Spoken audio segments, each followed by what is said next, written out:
Kupalnocka nastała, dziewczyna chłopca szukała. Wianeczek piękny ubiła i w zimną wodę rzuciła. Noc Kupały to nasze słowiańskie święto zakochanych, zwane też nocą kupalną, kupałą lub kupalnocką. Na południu Polski, Podkarpaciu i Śląsku uroczystość ta zwała się Sobótką, natomiast na Warmii i na Mazurach Palinocką. Tradycja ta sięga jeszcze czasów przedchrześcijańskich i jest jednym z 4 świąt solarnych, a więc związanych z naturalnym cyklem rocznym. Obrzędy były obchodzone podczas letniego przesilenia, czyli podczas najkrótszej nocy w roku, w okolicach 21-22 czerwca, nie uwzględniając roku przestępnego. O Kupale wiemy, że jest to nie tylko nazwa dla jednego z najważniejszych świąt słowiańskich, ale także postać mitycznej osoby, z którą związane są liczne obrzędy w kulturze Słowian wschodnich. Jednak jest to bóstwo dość kontrowersyjne i nie wszyscy badacze kultury słowiańskiej potwierdzają jego autentyczność. Przypuszcza się, że wraz z zanikiem dawnych wierzeń Kupała został wykreowany na bóstwo. Pewne jest to, że w kupalnych obrzędach była wykorzystywana kukła zwana Kupałą, zaś sama nazwa Kupała według źródeł rosyjskich wykazuje związek z kąpielą i miłością cielesną. W niektórych regionach wierzono, że do święta Kupały nie można kąpać się za dnia w rzekach, strumieniach czy jeziorach. Natomiast kąpiel po zmroku lub przed wschodem słońca leczyła rozmaite dolegliwości, jako że woda była wówczas uzdrawiającym żywiołem należącym do księżyca. Jednak słowo Kupała, wbrew powszechnie głoszonym opiniom, najprawdopodobniej nie ma nic wspólnego z rosyjskim przekazem o formie kąpieli. Tłumaczenie takie zostało wymyślone przez świat chrześcijański nie wcześniej niż w X czy XI stuleciu, kiedy to nadano Kupalnocce patrona Jana Chrzciciela z racji tego, że stosował chrzest w formie rytualnej kąpieli. Wyraz Kupała pochodzi najprawdopodobniej z indoeuropejskiego pierwiastka kump, oznaczającego grupę, gromadę, zbiorowość, z którego wywodzą się słowa takie jak kupa, skupić się i kupić, ale w sensie gromadzić. Natomiast słowo Sobótka prawdopodobnie stworzone zostało przez Kościół i znaczyło sabat. Jest to nieco lekceważąca nazwa, którą używali duchowni, próbujący umniejszyć pogańskiej tradycji. Z tą nazwą wiąże się również legenda, mówiąca, jakoby była to uroczystość ku czci pięknej dziewczyny o imieniu Sobótka. Jej narzeczony, Sieciech, powróciwszy z wojny, miał swą wybrankę pojąć za żonę. Jednak ich wioska została nagle zaatakowana przez hordy wroga, a miało się to dziać w noc letniego przesilenia. Podczas odpierania tego ataku Sobótka zginęła, trafiona w samo serce. Kupalnocka poświęcona jest przede wszystkim żywiołom wody i ognia, mającym oczyszczającą moc. To również święto miłości, płodności, słońca i księżyca, a wiążące się z nocą Kupały zwyczaje i obrzędy słowiańskie miały zapewnić świętującym zdrowie i urodzaj. Noc Kupały była również nocą łączenia się w pary. Niegdyś kojarzenie małżeństw należało do głowy rodu oraz do starszyzny lub swatów, ale dla dziewcząt, które nie były jeszcze nikomu narzeczone i pragnęły uniknąć zwyczajowej formy dobierania partnerów, Kupalnocka była szansą zdobycia ukochanego. Owej nocy pozwalano im nawet na wspólne oddalanie się od zbiorowiska i samotny spacer po lesie. Trzon dla całego obrzędu stanowiły ogniska i rytualne tańce kobiece, a tym tańcom towarzyszyły oczywiście pieśni. Śpiewające kobiety przepasane były bilicą, piołunem, którą to roślinę uważano za zioło magiczne. Śpiewane pieśni zawsze zawierały motyw słońca oraz niezrozumiałe słowa wypowiadane przez kapłana. Obrzędy obowiązkowo musiały też dotyczyć swatania młodych. Podczas obchodów Nocy Kupały rozpalane były ogniska, w których palono zioła, a skakanie pojedynczo lub parami przez ogień należało do najbardziej powszechnego rytuału. Jednak w folklorze ukraińskim, białoruskim i rosyjskim najpełniej zachował się obyczaj palenia słomianej kukły, którą to na Białorusi zwano marą. Niekiedy palono też ukwieconą końską lub krowią głowę lub wysoko zatkniętą kępę siana, czy też koło na żerdzi, które symbolizowało słońce. Obchody Kupalnocki zawsze rozpoczynały się od rytualnego skrzesania ognia z drewna jesionu i brzozy, choć w niektórych źródłach mowa jest tylko o drewnie dębowym. W obranym miejscu wbijano w ziemię brzozowy kołek, po czym zakładano na niego jesionową piastę i koło ze szprychami owiniętymi smoloną słomą. Następnie obracano koło tak szybko, że w wyniku utarcia zaczynało się ono palić. Wtedy je zdejmowano i płonące toczono do przygotowanych nieopodal stosów, dzięki czemu zajmowały się ogniem. Skakanie przez ogniska i tańce wokół nich miały oczyszczać, chronić przed złymi mocami i chorobą. W ogniu składano również ofiary ze zwierząt dla bogów. Według niektórych przekazów w Rosji przez ogień skakały pary niosące na ramionach figurkę Kupały. Jeśli w trakcie tego zabiegu figurka wpadła do ognia, młodym wróżono rychły koniec miłości. Wianeczek piękny uwiła. Oprócz wspomnianego obrzędu ognia, drugim niezwykle istotnym elementem w tradycji w czasie przesilenia letniego był obrzęd wody. Polegał przede wszystkim na puszczaniu wianków na rzece przez młode dziewczęta, które w ten sposób wróżyły sobie o swoim zamąż pójściu. Młode niewiasty plotły wianki z kwiatów i magicznych ziół i w zbiorowej ceremonii ze śpiewem i tańcem powierzały wianki wodom rzek i strumieni. Dziewczęta puszczały w nurty rzek wianki wraz z zapalonymi świecami. Poniżej czekali chłopcy, którzy próbowali wyłapywać wianki. Każdy, któremu się to udało, wracał do świętującej gromady, by zidentyfikować właścicielkę wyłowionej zdobyczy. W ten sposób dobrani młodzi mogli kojarzyć się w pary bez obrazy obyczaju, nie narażając się na złośliwe komentarze czy drwiny. Jeśli wianek został wyłowiony przez kawalera, oznaczało to szybkie zamąż pójście. Jeśli płynął, dziewczyna wyjdzie za mąż, ale nie prędko. Jeśli zaś płonął, utonął lub zaplątał się w sitowiu, prawdopodobnie zostanie ona starą panną. Puszczanie wianków było nieodłącznym elementem nocy Kupały, ale kupal nocka to także czas poszukiwania legendarnego kwiatu paproci. Niezwykłość tej mitycznej rośliny polegała na tym, że według wierzeń zakwitała tylko raz w roku, właśnie w trakcie letniego przesilenia o północy, czyli w momencie wybicia tzw. godziny zero. Przed wspomnianą godziną na poszukiwanie paproci wróżącego pomyślny los wyruszały młode dziewczęta i młodzi chłopcy oraz wszyscy ci, którzy chcieli cieszyć się dozgonnym szczęściem i bogactwem. Według legendy kwiat paproci świecił w nocy niezwykłym blaskiem. Wierzono, że wskazywał drogę do ukrytych skarbów, a temu, kto go odnajdzie, odsłaniał wszystkie mądrości świata oraz zapewniał bogactwo i szczęście, a szczególnie w miłości. O świcie powracali do wciąż płonących ognisk, by przepasawszy się bilicą i trzymając się za dłonie przeskoczyć przez płomienie. Skok kończył obrządek przechodzenia przez wodę oraz ogień i w tym jednym dniu w roku rytuał stanowił zawarcie małżeństwa. Legendy o kwiecie paproci, zwanym też perunowym kwiatem, opowiadają o wielu ludziach, którzy błądzili po lasach i mokradłach, próbując odnaleźć magiczny, obdarzający bogactwem, siłą i mądrością, widzialny tylko przez oka mgnienie kwiat paproci. Zdobycie rośliny nie było łatwe. Strzegły jej widzialne i niewidzialne demony, czyniące straszliwy łoskot, gdy tylko ktoś próbował się do perunowego kwiatu zbliżyć. Kupalnocka nastała.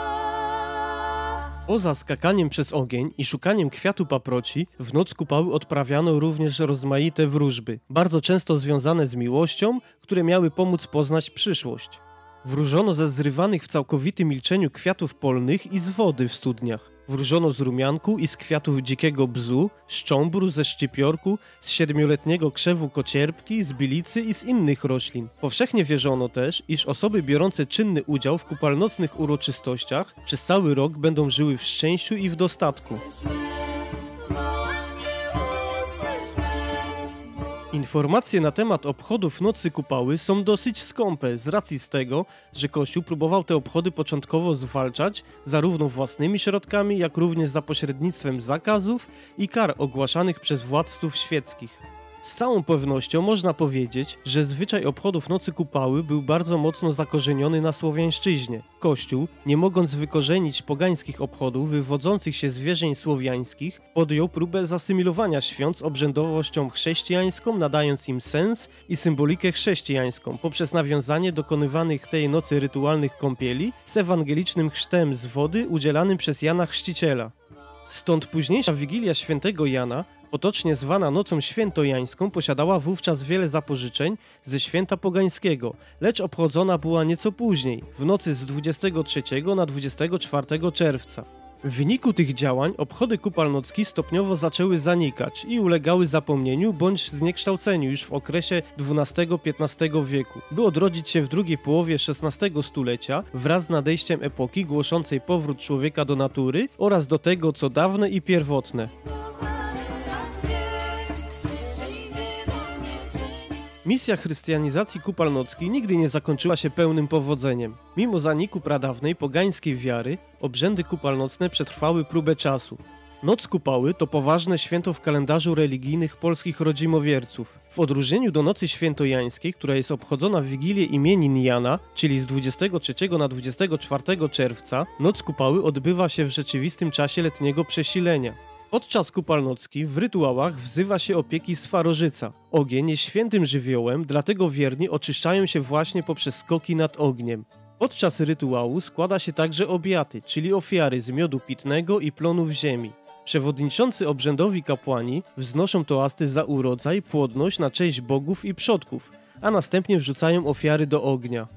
Istotnym elementem obchodów Nocy Kupały dla rodzimowierców jest pożegnanie boga wiosny Jaryłę. Wszyscy uczestnicy obrzędu tworzą korowód, obchodzą ogień z kukłą przedstawiającą Jaryłę, po czym wrzucają ją do ognia, dokonując symbolicznego zakończenia czasu wiosennego, a rozpoczęcia letniego. Po starosłowiańskim obrzędzie następuje biesiada i bardziej tradycyjne zabawy, puszczanie wianków na wodę, skoki przez ogień i szukanie kwiatu paproci. Koło Jana, tam dziewczęta się schodziły sobie. Obrzędy związane z przesileniem letnim były obchodzone nie tylko przez naszych przodków, ale również w podobnym charakterze na obszarach zamieszkiwanych przez ludy bałtyckie, germańskie i celtyckie, a także przez część narodów ugrofińskich. Święto przesilenia letniego wśród ludów słowiańskich obchodzono podobnie. Na terenach dawnej Rusi nazwa Kupała ma poświadczenie już od XIII wieku jako Kupalija, a od XIV wieku jako liczba mnoga Kupały. Potem pojawia się określenie Kupała i Kupało, a także Iwan Kupała, oznaczające święto, a także kukłę Kupało, Kupajlo, używaną przy obrzędzie. Kolejny zapis o Nocy Kupały odnajdujemy w latopisie chustyńskim z XVII wieku. Choć tekst powstał dopiero po chrystianizacji terenów słowiańskich, to z tego dzieła możemy się dowiedzieć m.in., że z wieczora zbierał się prosty lud, splatając sobie wieńce z ziół i przepasawszy się bilicą wzniecali ogień. Dowiadujemy się też, że stawiano zieloną gałąź i ludzie, trzymając się za ręce, obracali się wkoło niej, śpiewając swoje pieśni, a potem skacząc przez ogień składali z siebie ofiarę. Dzieło to głosi, że Kupała był bogiem bogactwa, któremu składane są ofiary, gdy mają nadejść żniwa. Wybitny badacz kultury Słowian, Aleksander Gejsztor, uważał, że opis ten możemy uznać za wiarygodny, gdyż jest powielokroć poświadczony i uzupełniany w przekazach etnograficznych z całej Rusi. W opisie tym można też zauważyć związek święta z cyklem kalendarza rolniczego. W Czechach i na Słowacji, tak jak w Polsce, skakano przez ogniska, co miało oczyszczać oraz chronić przed wszelkim złem oraz nieszczęściem. Zasuszone wianki z bilicy zakładano także na rogi bydłu, by ustrzec je przed chorobami i urokami czarownic. Serbowie od dogasających o świcie ognisk zapalali pochodnie i obchodzili z nimi zagrody i domostwa, co chronić miało przed złymi duchami. Jednak dziś święto jest to kojarzone bardziej z chrześcijańskimi tradycjami i w Serbii obchodzone jest 7 lipca według serbskiego kościoła prawosławnego. W Słowenii obchody przesilenia letniego były obchodzone 21 czerwca, ale później uroczystość została przeniesiona na 1 maja. Obchody były kiedyś związane ze słowiańskim bogiem Kreśnikiem, którego później zastąpił święty Jan Chrzciciel. W zachodniej Hercegowinie i nadmorskiej Chorwacji tradycja obchodzona jest 23 czerwca. Świętowanie związane jest tak samo ze starymi słowiańskimi tradycjami Boga Słońca Kreśnika. Na Łotwie święto pod nazwą Mligo, które przypada na 23 czerwca, i Jani, które przypada na 24, ma charakter święta państwowego i jest wolnym dniem od pracy. Mimo utraty swego ściśle religijnego charakteru, jako że większość Łotyszy jest chrześcijanami, święto jest nadal popularne i obchodzone nieprzerwanie od czasów pogańskich. Na Litwie te pełne magii święto jest tak popularne, że w 2005 roku dzień ten ogłoszono dniem wolnym od pracy. Jest obchodzony od bardzo dawnych czasów, choć pierwsze wzmianki pojawiają się w źródłach pisanych dopiero w 1372 roku i według historyków autentyczna bałtycka nazwa święta przesilenia nie jest znana. W Estonii to najdłużej obchodzone święto państwowe i jedno z najważniejszych świąt letnich w estońskim kalendarzu ludowym. Mówi się, że tradycje obchodów przesilenia letniego rozpoczęły się wraz z upadkiem meteorytu Kali około 4000 lat temu. Dla Estończyków jest najważniejszym świętem i ważniejszym niż nawet Boże Narodzenie. Od czasów przybicia tam chrześcijaństwa przez krzyżowców, dzień ten został nazwany przez Kościół Wigilią Świętego Jana. Podobnie jak w przeszłości, niektórzy chrześcijanie wciąż próbują zmienić pogańskie wierzenia i rytuały, starając się na siłę zmienić ich nazwy, tak samo jak tradycje, które obejmują rozpalanie ognisk, skakanie, jedzenie, picie, śpiewanie i tańczenie przez całą noc, przepowiadając przyszłość i inne romantyczne tradycje. W krajach anglosaskich i germańskich święto przesilenia letniego jest znane pod nazwą Midsummer lub Midsummer. W Skandynawii Midsummer jest także starą pogańską tradycją. Noc przesilenia letniego obchodzono zabawą, tańcem, piciem i różnymi zwyczajami pochodzenia pogańskiego. Palono ogniska na rozstajnych drogach albo nad brzegami mórz lub jezior, wierząc, że woda, w której koniecznie należało się zanurzyć, miała wówczas właściwości lecznicze. W krajach nordyckich ta szczególna magiczna noc oznacza ostateczne zwycięstwo dnia nad nocą i po sezonie nocy polarnych przynosi długą wyczekiwaną jasność. W okresie reformacji w XVI wieku kościoły i rządy zrobiły wiele, aby powstrzymać to, co uważały za niemoralne świętowanie. Tradycja nieco osłabła w krajach takich jak Dania i Norwegia, ale utrzymała się za to znakomicie w Szwecji i w Finlandii. Ważną cechą przesilenia letniego w Finlandii jest biała noc i północne słońce. Ze względu na położenie Finlandii za kołem podbiegunowym, noce w okolicach przesilenia letniego są krótkie lub nie ma ich wcale. Daje to świetny kontrast z ciemnością zimy. Na cześć fińskiego boga Ukko w Finlandii przesilenie letnie nazwano Ukonjuhla, czyli święto Ukko. Po chrystianizacji święto to stało się znane jako Juhannus. Dla Finów jest jednym z najważniejszych świąt w kalendarzu. Większość obchodów przesilenia letniego odbywa się w piątek i wiele zakładów pracy jest zamkniętych, a sklepy zamykane są w południe. Podczas fińskich obchodów przesilenia letniego bardzo popularne są ogniska, które palą się nad jeziorami i nad morzem. Często po obu stronach drzwi wejściowych umieszczane są gałęzie brzozy, aby powitać gości. W Szwecji uczestnicy zbierają się w przeddzień, czyli w piątek, na otwartym, porośniętym trawą miejscu, aby bawić się i tańczyć. Punkt centralny stanowi drewniany słup majowy, tzw. majpule, przybrany zielonymi gałązkami i kwiatami. Do dzisiaj jest to jedno z najważniejszych szwedzkich świąt i przypada zawsze między 20 a 26 czerwca. Jest to święto państwowe i ten dzień jest zaznaczony na czerwono w szwedzkim kalendarzu, czyli jest wolny od pracy, a sklepy są zamknięte lub mają zmienione godziny pracy. W Danii było to oficjalne święto państwowe do 1770 roku i zgodnie z duńską tradycją obchodzenie święta w wieczór poprzedzający właściwy dzień odbywa się wieczorem 23 czerwca. Jest to dzień, w którym średniowieczni szamani zbierali specjalne zioła, których potrzebowali na resztę roku do leczenia ludzi. W Norwegii, podobnie tak jak w Danii, święto obchodzone jest 23 czerwca. Dziś te święto jest w dużej mierze nadal uważane za wydarzenie świeckie, a nawet przedchrześcijańskie. W Norwegii i Danii, podobnie jak w Polsce, pali się ogniska, a w Islandii wierzy się też, że podczas przesilenia letniego krowy i foki potrafią przemawiać ludzkim głosem. Święto przesilenia letniego obchodzone jest też m.in. w Niemczech, Austrii, Irlandii, Szkocji, Walii, Francji, Bułgarii, Rumunii czy nawet w Grecji.